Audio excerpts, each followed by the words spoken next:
Steve, I can't see anything in the screen. Ok. Fala para ele que a tela tá. Boa noite.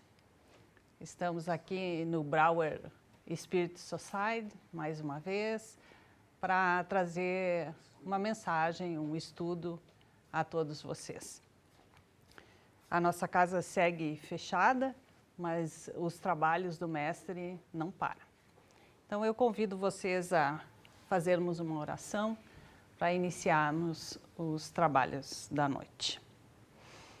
Eu invoco o amado Mestre Jesus, aos mentores dessa casa, aos nossos anjos de guarda, para que iluminem a nossa consciência, a nossa caminhada e nos ajudem a fazer aquele autoencontro conosco mesmo, a fim de que possamos analisar os nossos defeitos e desenvolver as nossas virtudes.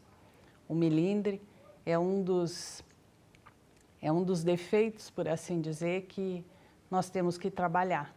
E é para isso que nós estamos aqui hoje. Que assim seja. Continua apagado. Então tá. Então hoje eu vim aqui falar sobre o melindre. E aí eu pergunto para vocês, você se melindra? Ou não? Você se ofende com tudo que as pessoas te dizem? Com a forma delas pensarem? Pelo simples fato de ser diferente daquilo que você pensa? Nós temos que lembrar que o melindre é primo irmão do orgulho. Mas vamos puxar a brasa para o nosso assado. Será que o espírita se melindra? Com certeza. O espiritismo, por ser a terceira revelação, muitas vezes algumas pessoas se acham como donos da verdade. Mas humildade é algo que nós precisamos aprender a desenvolver. Nós temos que lembrar que o espiritismo ele busca o desenvolvimento das virtudes humanas. E lembremos também que quem gosta de rostinho bonito é adolescente, porque nós adultos, nós gostamos de boleto pago e de pessoas com a terapia em dia. Ou seja, pessoas que não se melindram, que não se ofendem por qualquer coisa.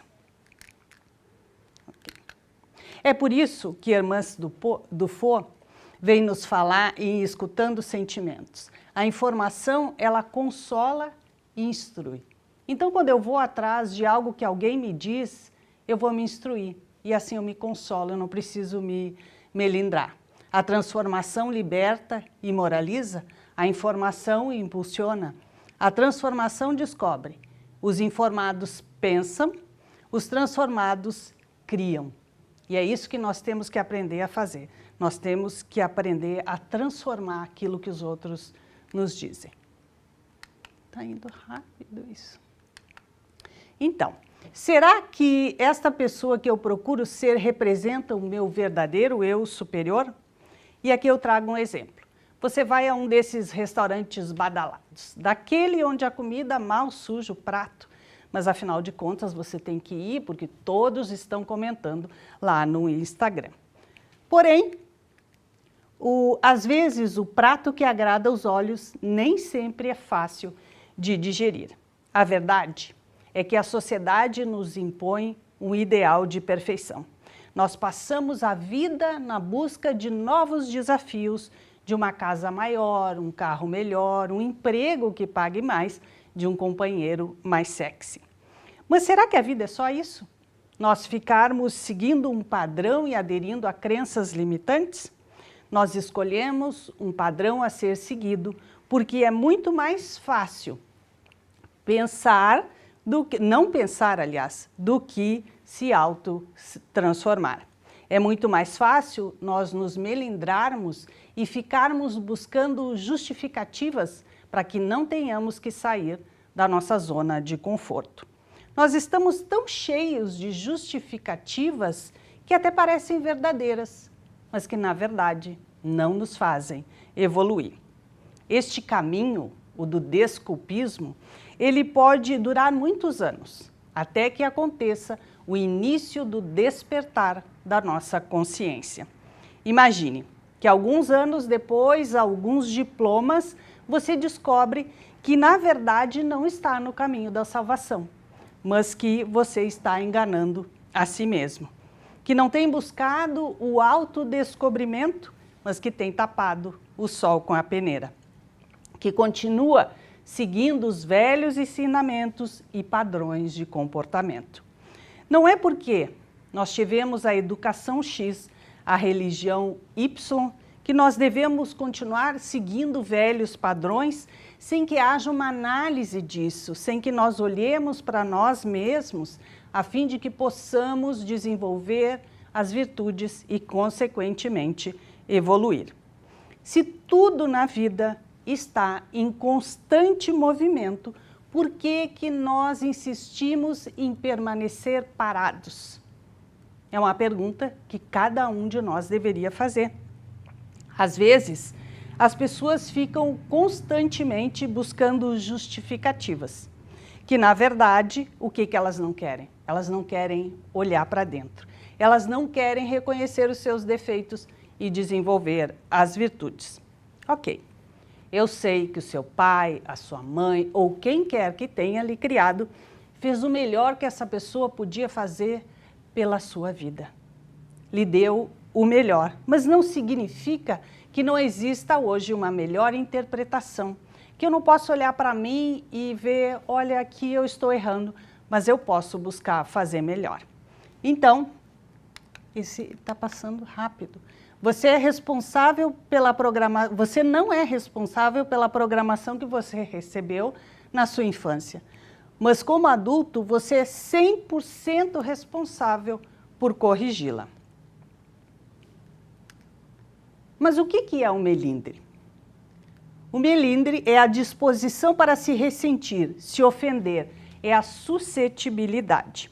O melindre é uma palavra bem bonitinha, que define o estado de espírito que nós entramos por possuirmos uma suscetibilidade por nos ofendermos. É o despeito, a mágoa por tudo que nos dizem. Muitos de nós, eventualmente, nos melindramos. Isso é fato. Ninguém pode dizer que nunca se melindrou. Mas como é que eu vou saber se eu sou uma pessoa que me melindro? Então, você se melindra quando? Supomos que amigo é aquele que só diz aquilo que eu quero ouvir. Se disser uma coisa diferente, eu já fico olhando atravessado porque não é amigo. Eu acho que apoiar é concordar com tudo aquilo que eu penso. Imaginamos que qualquer controvérsia é uma ofensa e interpretamos o pensamento pessoal como um dedo apontado na nossa direção. Nestes casos, nós estamos sofrendo de melindre. E eu trago aqui um pequeno exemplo. Eu tenho uma super amiga que por acaso faz aniversário hoje e eu assim, ó, quando as pessoas me perguntam e eu não digo aquilo que eu acho, a minha cara entrega. Então ela me perguntou assim, ela estava vestindo, experimentando uma roupa e ela perguntou assim, tu gostou? Eu digo, não gostei não. E ela disse assim, por que eu pergunto para ti se eu sei que tu não gosta de lilás? Eu disse assim, mas então por que tu perguntaste? Né? Mas ela não se ofendeu, mas o que eu quero dizer assim, é que às vezes nós nos ofendemos, nos melindramos por muito pouco. E realmente não vale a pena. Então melindrar é o famoso vestir o chapéu. O melindre, ele é uma das facetas do orgulho. Nós podemos dizer, sem medo de exagerar, que quase todos nós somos orgulhosos. Eu me questiono, muitas vezes, se eu também sofro deste mal. E eu chego à conclusão que sim. Muitas vezes eu me ofendi com um ponto de vista alheio, achando que a opinião do outro era uma crítica destrutiva ao meu modo de ser. Mas bendito o tempo que nos traz novas experiências e nos amadurece. Hoje eu posso dizer que eu já minimizei bastante este defeito, mas eu entendo hoje que eu só me ofendo se assim eu quiser. Quando nós esperamos demais do próximo, que não é obrigada a nos dar nada, não é obrigado a pensar diferente, não é obrigado a mudar sua opinião porque nós discordamos dele. É muito provável que nós nos tornemos suscetíveis de nos magoarmos desnecessariamente. Recordemos que nós somos indivíduos com histórias diferentes. E isso deve ser um privilégio, porque imagina, seria muito triste se todos nós fôssemos iguais, se tivéssemos uma igualdade de personalidade e de caráter. Porque nós crescemos com as diferenças, nós amamos devido às diferenças e aprendemos com as diferenças. Nós temos que entender que o próximo, que o outro, ele tem o direito de pensar como ele quiser, sem que isso seja uma ofensa dirigida a mim. Esse é o nosso modelo e guia, que veio há muito tempo atrás, que nos deixou diversos ensinamentos que eu tenho certeza que muitos vocês sabem de cor, como perdoar 70 vezes 7, ter o coração puro como o de uma criança e por aí vai. São ensinamentos eternos que vieram a fim de que possamos burilar o nosso espírito e desenvolver as virtudes. Quando Jesus veio, ele quebrou paradigmas. Ele deixou ensinamentos na forma de parábolas que hoje tem uma interpretação, às vezes, bem diferente, ou digamos assim, talvez nós tenhamos uma consciência melhor a fim de entender os ensinamentos que ele deixou. E é isso que o Espiritismo nos traz, um leque, né, de opções e de ensinamentos para que possamos pegar esses ensinamentos e aplicá-los na nossa vida e assim desenvolver as virtudes. Quando Saulo encontrou Jesus na estrada de Damasco e Jesus perguntou a ele: Saulo, por que me persegues? O que Saulo respondeu? O que queres que eu faça? Saulo em nenhum momento se justificou, se lamentou ou se melindrou, porque ele sabia que tudo que ele havia feito até aquele momento havia sido em função da educação que ele recebera, do trabalho que ele exercera como doutor da lei, das crenças que ele tinha. Mas nem por isso ele se justificou. O que ele fez? Ele recebeu cópia do Evangelho, foi estudar e sabia que a partir daquele momento ele teria que começar a fazer diferente.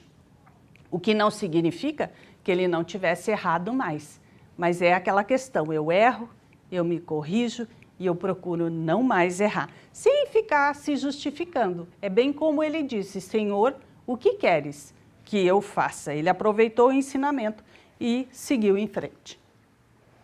Mas a grande maioria de nós fica com a síndrome da Gabriela. Eu nasci assim, eu cresci assim, eu fui sempre assim. Foi porque mamãe me ensinou assim, porque papai fez assim, porque eu fui católica, porque eu fui isso, aquilo. Ok, se você acredita, não tem problema algum. A grande questão é que Jesus nos disse, conhecereis a verdade e a verdade vos libertará. O Espiritismo, como ciência, filosofia e religião, ele vem nos mostrar as consequências das nossas atitudes e nós não podemos fechar os olhos para isso.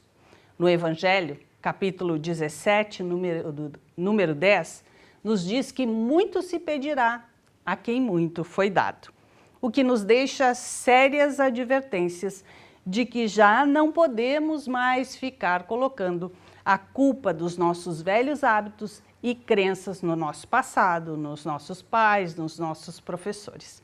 É preciso que haja uma ação da nossa parte. Nós temos que colocar a nossa preguiça para correr. Mas é assim que nós agimos? Geralmente não. Nós nos melindramos e ficamos a buscar justificativas para os nossos comportamentos e ações, simplesmente porque não queremos sair da nossa zona de conforto. A sensação de ser a última bolacha do pote. Bolacha, porque no Rio Grande do Sul se come bolacha, embora no resto do país se coma biscoito. Mas brincadeiras à parte, muitas vezes nós temos essa sensação de sermos a última bolacha do pote. Quem nunca se sentiu melindrado, que atire a primeira pedra. Quem nunca viu alguém se sentir afetado, culpando o próximo por ter lhe causado uma grande desfeita? Isso tudo acontece por causa da nossa presunção. Nos julgamos melhores do que nós somos. Nos sentimos com o rei na barriga. Quase sempre nós queremos estar por cima deste ou daquele. Sim, nós nos sentimos a última bolacha do pote. É por isso que Herculano Pires, através da psicografia de Chico Xavier, ele vem nos dizer que o melindre, a suscetibilidade exagerada, o autorrespeito doentio, a autoconsideração orgulhosa, criam conflitos insanáveis por toda parte. E ele vem nos dizer esse por toda parte, que pode ser inclusive na nossa casa, no nosso trabalho, com os nossos amigos. E ele nos diz que se o melindre fosse um vírus, seria de fácil contaminação. Então, Quezada, que é palestrante espírita, ele vem nos dizer: o melindre é uma extensão do orgulho, manifestada na insatisfação que sentimos ao perceber que alguém não gostou do nosso jeito de ser ou de fazer as coisas. Então, Quezada, ele faz uma analogia, dizendo que quando nós adultos nos melindramos, nós voltamos a ser crianças. Mas diferentemente da criança que se ofende, que se melindra, 5 minutos depois ela retoma a amizade e volta à brincadeira. E o adulto não. Às vezes o melindre pode se arrastar por anos, né? Por meio de dores e ódios nas relações. São filhos que não falam com pais, irmãos que não falam com irmãos, isso sem falar na mágoa que caminha azedando as amizades e, em alguns casos, estragando a felicidade de uma vida inteira. Tão comum, ao desencarnarmos, nós chegarmos lá do outro lado totalmente melindrados. E quando retornamos para a Terra sobre uma nova roupagem, nós repaginamos o velho livro das mágoas e seguimos a vida e ficamos neste vai e vem. Nós temos uma grande mania de usar a terceirização. Eu sei que está muito na moda a terceirização, mas no caso do melindre não é uma coisa boa. Muitas vezes nós queremos colocar a culpa nos espíritos. Ah, só pode ser obsessão. Não é bem assim. Nós temos que evitar de transferir os nossos sentimentos de mágoa e de melindre aos nossos amigos e espirituais. Não podemos ter essa tendência de ficar terceirizando, sempre nos colocando como vítimas, alegando que a culpa é dos espíritos, mas não nossa. Somos suscetíveis às mínimas coisas e isso pode nos conduzir às ofensas de plantão. André Luiz, no livro Sinal Verde, ele vem nos dizer que muitas vezes nós podemos levar toda e qualquer situação para o lado pessoal. Mas nós temos que entender que as pessoas têm a liberdade de pensarem da forma que elas quiserem. Se você também é livre para pensar, por que o outro não pode ter uma opinião divergente da sua? Não é por acaso que as pessoas cruzam o nosso caminho. Elas sempre têm alguma coisa para nos ensinar. Lembre-se que cada pessoa, ela vê as situações e os problemas por um ângulo diferente, às vezes completamente diferente daquele que nós vimos. Uma opinião diversa da nossa, ela pode ser de grande valia se nós estivermos dispostos a estudá-la, a aprender com o outro, ter a humildade de aprender com o outro. Como trabalhar as emoções negativas ligadas ao melindre? Na maioria das vezes, as pessoas melindradas, elas têm o orgulho ferido, a insegurança e a baixa autoestima. A melhor maneira de nós trabalharmos o melindre é exercitando a autocrítica. Então, nós deveríamos nos fazer algumas perguntas simples. Por exemplo, por que eu estou me sentindo assim com algo que alguém me disse? Eu estou me sentindo desvalorizado? Para baixo? Por quê? Este sentimento está interferindo na minha vida, no meu relacionamento com as outras pessoas? Neste último caso, eu devo procurar a ajuda de um profissional. Mas também ajuda espiritual, os passes magnéticos, as palestras e o atendimento fraterno. No livro Comunicação Não Violenta, de Marshall Rosenberg, ele vem nos trazer algumas dicas de como podemos lidar com esse processo de melindre. Ele diz que ao notarmos que alguém não está correspondendo às nossas expectativas, nós devemos expressar os nossos sentimentos. Mas também, ao mesmo tempo, devemos respeitar o ponto de vista do interlocutor. Mas eu posso dizer, por exemplo, eu não estou me sentindo bem com isso que você me disse, eu achei que foi para mim. Assim você dá a oportunidade do outro de se explicar e de aprender com o outro também. Quando nós fazemos o Evangelho na quinta-feira, que continua sendo online, e eu procuro participar todas as quintas-feiras, e quando eu falo alguma coisa, eu procuro justificar, exemplificar, dizendo no Evangelho aqui, Joana de Ângeles diz aquilo, fulano diz aquele outro, mas eu falo do que deveria ser, porque Jesus ele veio e falou assim, ó, tenha o coração puro como o de uma criança. Eu ainda não consigo, mas ele nos trouxe o ideal. E quando se fala deste ideal, não pode ser uma ofensa ao outro, mas uma maneira de eu aprender com o outro. Eu posso ainda não conseguir chegar naquele nível que Jesus gostaria que estivéssemos, nós sabemos disso, mas eu tenho que aproveitar e aprender com o outro. Porque a compaixão ela é gerada a partir da expressão clara daquilo que nós estamos pensando. Porque é conversando que a gente se entende. Então, é preciso desenvolver a humildade. A humildade, ela é uma virtude que está relacionada com o reconhecimento das nossas limitações, de que não sabemos tudo. Pesquisas no âmbito da educação, elas nos mostram que quando a gente desenvolve a humildade, nós vamos receber mais bem-estar físico, psicológico, social e espiritual se a desenvolvermos. Isso porque ela proporciona um alívio das nossas preocupações, do sentimento de vulnerabilidade. Também a humildade, ela gera a diminuição da nossa ansiedade, da depressão e das fobias sociais.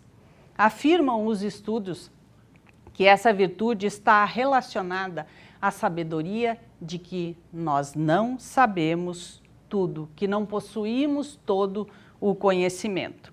Esse reconhecimento, ele possibilita a nossa compreensão de que nós temos limitações. Não se trata de uma virtude passiva, no entanto. Ao contrário, ao entender que eu não sei tudo, eu vou atrás de aprender, de buscar aprender, de aprender com o outro e não ficar esperando. As pesquisas no campo da psicologia também vêm nos dizer que a prática da humildade facilita o desenvolvimento da compaixão, do perdão, do respeito e da autoestima. E desenvolvidas essas virtudes, ela inibe a arrogância, o narcisismo e o orgulho. Lembremos que não sabemos tudo. E aqui eu trago mais 2 exemplos. Imagina que você, para ficar bem mais fácil, eu gosto mais do exemplo. Então imagina que você precisa fazer um vestido de noivas e você procura um alfaiate. Alfaiate faz terno, não faz vestido de noiva. E ele olha para você e diz assim, eu não posso fazer o vestido de noiva para você. Mas como que não? Você não costura? Sim, mas o vestido de noiva é completamente diferente da alfaiataria. A mesma coisa na profissão, na advocacia. se estuda todos os tipos de direito, mas geralmente se especializa em alguma coisa na área civil ou na área criminal. Então, se você é especializado na área civil e alguém vem pedir para você, defende o meu primo que está na cadeia, não vai rolar. Ou pelo menos não vai sair tão bom quanto um especialista. Então, nós temos que reconhecer as nossas limitações, reconhecer a nossa culpa, demonstrar gratidão pelo que se tem, não termos medo de errar. Se a opinião do outro às vezes me afeta, me melindra, é porque eu acho que eu sei tudo. E eu não sei tudo. Eu tenho que admitir os meus erros e não posso ter medo disso. Evitar me colocar como o melhor, ninguém é o melhor. Não se comparar, ajudar aos outros, escutar mais e falar menos, demonstrar gratidão pelos que te ajudam e elogiar aos outros. Então, vamos fazer um breve intervalo e nos questionemos se nós já desenvolvemos a humildade. Pois é, não há, ou se nós precisamos investir um pouquinho nisso. Eu, Márcia, sem dúvida, preciso investir um pouquinho na humildade. Porque eu acho que eu devo ter um parentesco com Aurélio, aquele do dicionário. Porque quando eu vejo erros crassos, como estes, na escrita ou na fala, eu tenho assim no meu cérebro uma coisa parecida com aquela buzina do Chacrinha, para quem lembra, que quando a pessoa cantava mal, ele apertava e dava um troféu abacaxi. Eu, diferentemente do Chacrinha, eu não aponto os erros dos outros. Mas a campainha desperta aqui. Porém, Deus infinitamente bom e justo olhou para mim e disse assim, filha, vou te mandar morar em outro país, onde você não domina a língua. E cá estou eu. Então, eu pude perceber, eu pude me colocar no lugar dos outros e entender que as pessoas não tiveram as mesmas oportunidades de aprender o português que eu tive, assim como eu não tive as oportunidades que muitos tiveram de aprender o inglês. Eu continuo aqui buscando aprender. Nós temos que nos conscientizar de que nós não sabemos tudo sobre um determinado assunto. Verifiquemos se nós sabemos reconhecer as nossas limitações nas diversas áreas do saber e do conhecimento. Ou nós somos daqueles que ficamos criticando os demais pelo uso incorreto da fala ou da escrita, que ficamos corrigindo e apontando o dedo. E aqui fica uma dica também. Eu, como estudante da língua inglesa, eu não gosto que apontem o meu erro. Eu gosto que repitam certo, porque eu me dou conta, né? Então fica a dica. O desenvolvimento da humildade, ele tem que iniciar no nosso lar. Porque quantas pessoas que não sabem cozinhar e ficam criticando? Pessoas que não sabem colocar roupa para lavar e misturam as cores. Então o nosso lar é o melhor lugar para começarmos a desenvolver a virtude da humildade. Nós podemos começar hoje mesmo. Então, erro e perdão. Eu estou ofendida, você tem se ressentido muito ultimamente. No nível evolutivo em que nós estamos, quantas vezes nós iremos errar ainda? Muitas, muitas vezes. Mas o que nós devemos fazer? Nos perdoar e buscar não mais errar. E não nos perdoarmos e continuarmos errando. Certo? E quase para finalizar, eu trago aqui uma entrevista de Madre Teresa de Calcutá, que tem muito a ver com este tema, e perguntaram a ela o seguinte, qual é o dia mais belo? Hoje. A coisa mais fácil, errar. Nós vamos errar muito ainda. O maior obstáculo, o medo, às vezes é o medo de não estar certo. O medo de ter que aprender com outro. O maior erro, o abandono. A raiz de todos os males, o egoísmo. E ele é primo e irmão do melindre, não esqueçam. A distração mais bela, o trabalho. A pior derrota, o desânimo.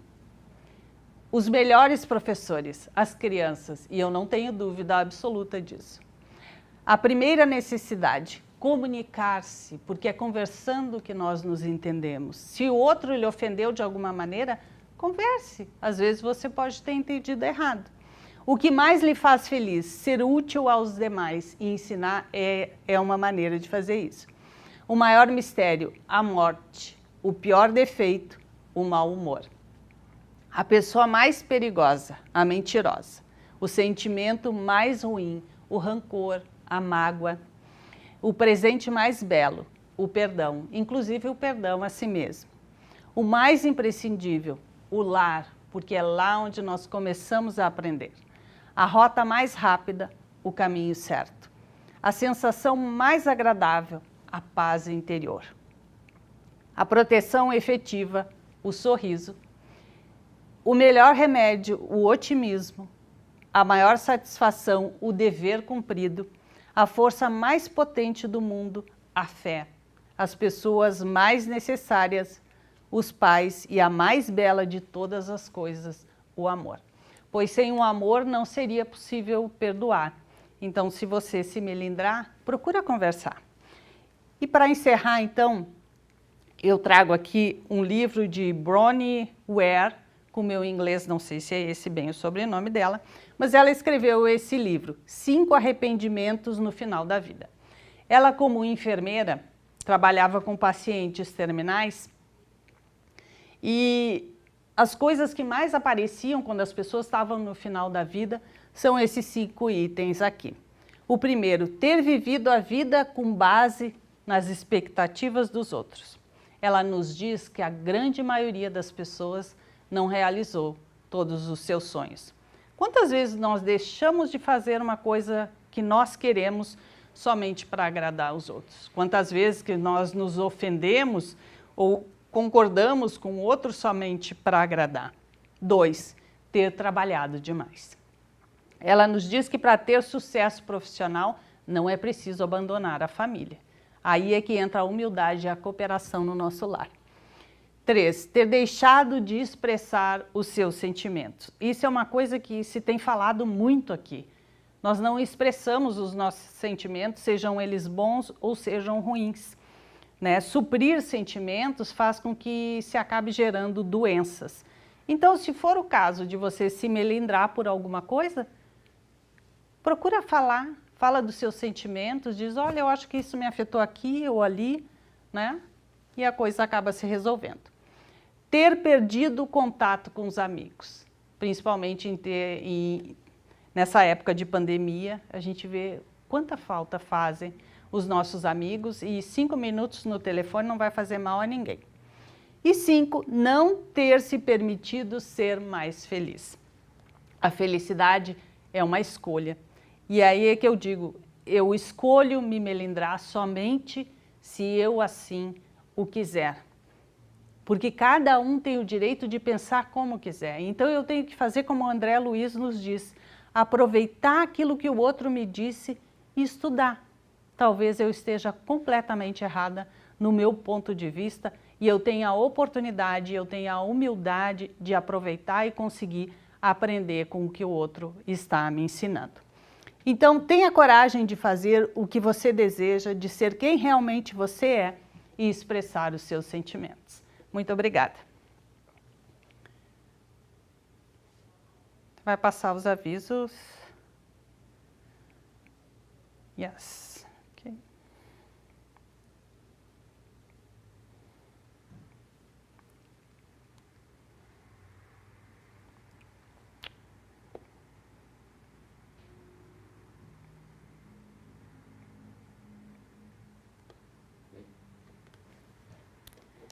Ok.